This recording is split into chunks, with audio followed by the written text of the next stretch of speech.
Hey everyone, this is Jordan from Madtown Studios.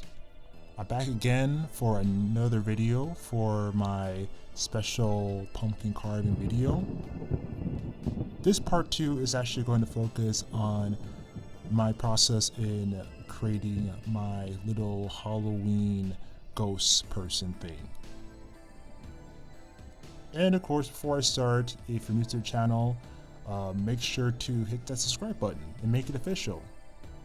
Also, make sure to like, comment, and share. So, let's dive right in.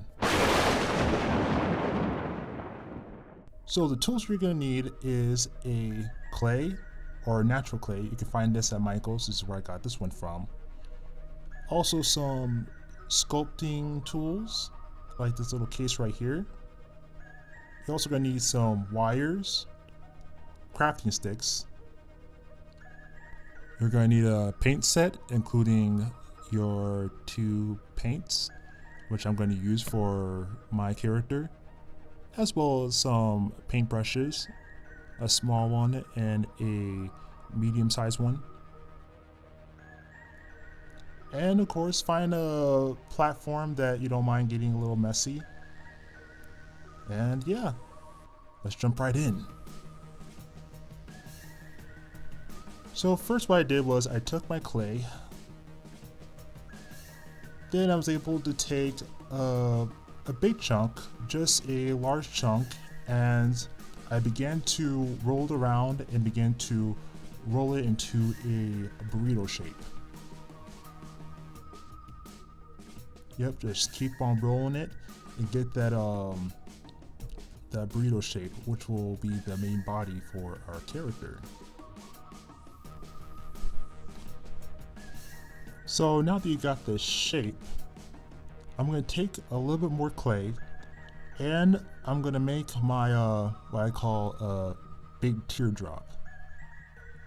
Yep, you're going to shape into pretty much a teardrop shape, which is going to be the antenna looking thing from my drawing.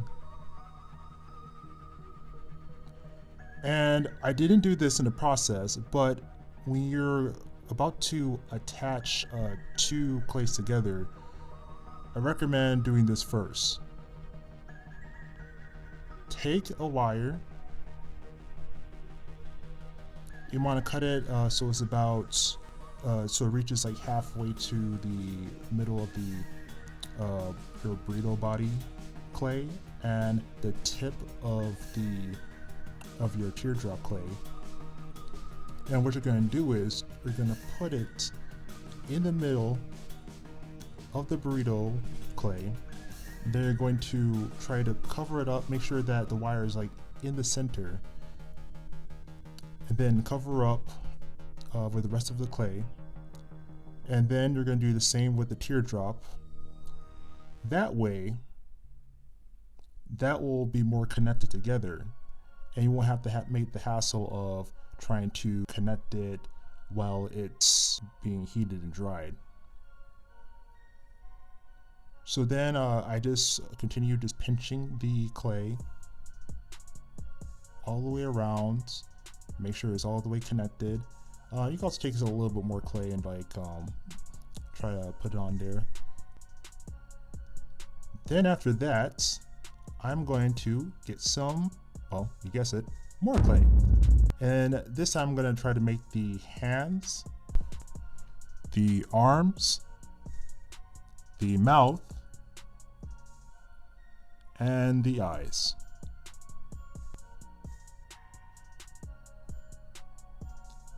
For the mouth, actually, you could have just sculpted right onto the body, but I decided just to do this first. Alright. So for the arms, what I did was I took 2 of my crafting sticks, and I'm going to take the clay, flatten it out, and I'm going to roll that flat piece all around the sticks, 2 of them.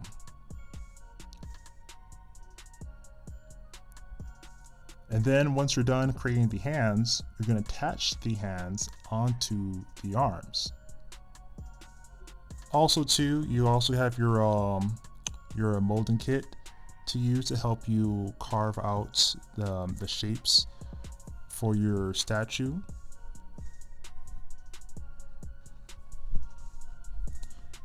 And what I like to use is have like a little bucket or a bowl of water.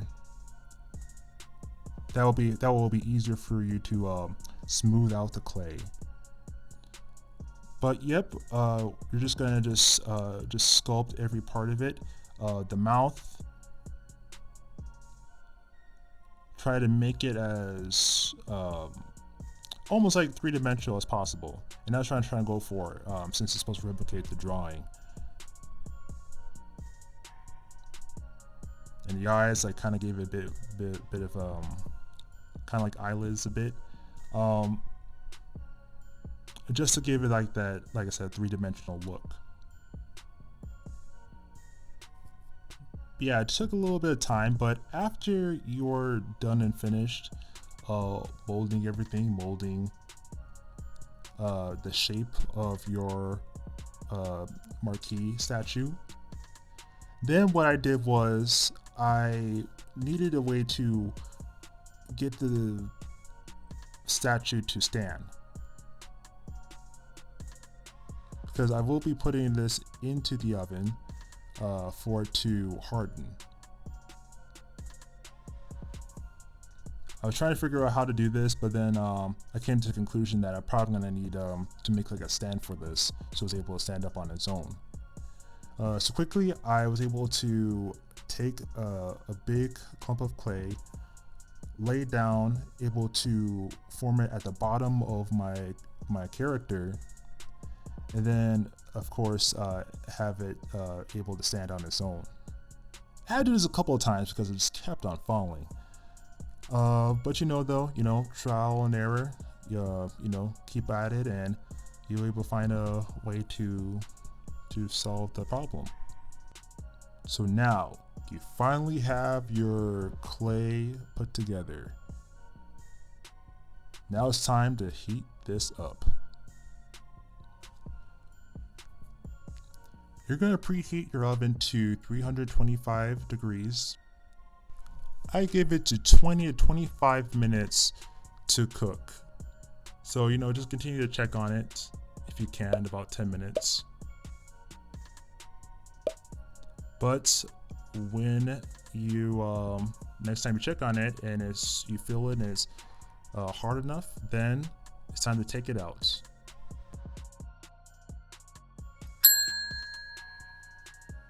Let it cool, and then we go to the next step.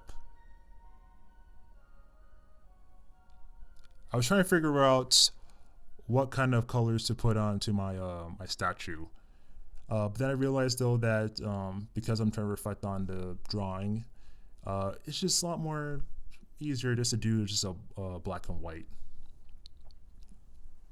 just like a ghost. So what you're going to do is you're going to take some paint, put some a little on, and I have just a medium-sized brush and a tiny brush.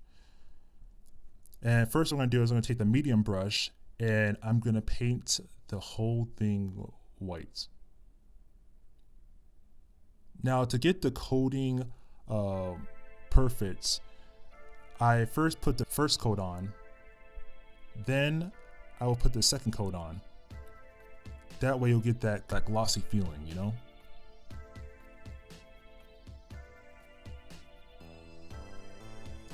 Then after I paint the whole thing white, then I'm going to take some black paint and I'm going to paint the eyes, paint down some of the gaps in the teeth, and just paint some little marks just to replicate the drawing, like on the gloves.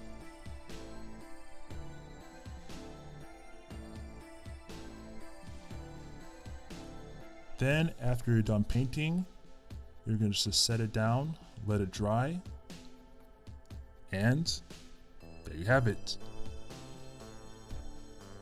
one ghostly, ghoulish Halloween creature thing. Yeah, I honestly don't know what it's supposed to be. But yeah, there you have it. As I said before, it's like a trial and error. It took me a lot more time trying to sculpt this thing, and of course some things were falling apart, but you know, it ended up coming out just right.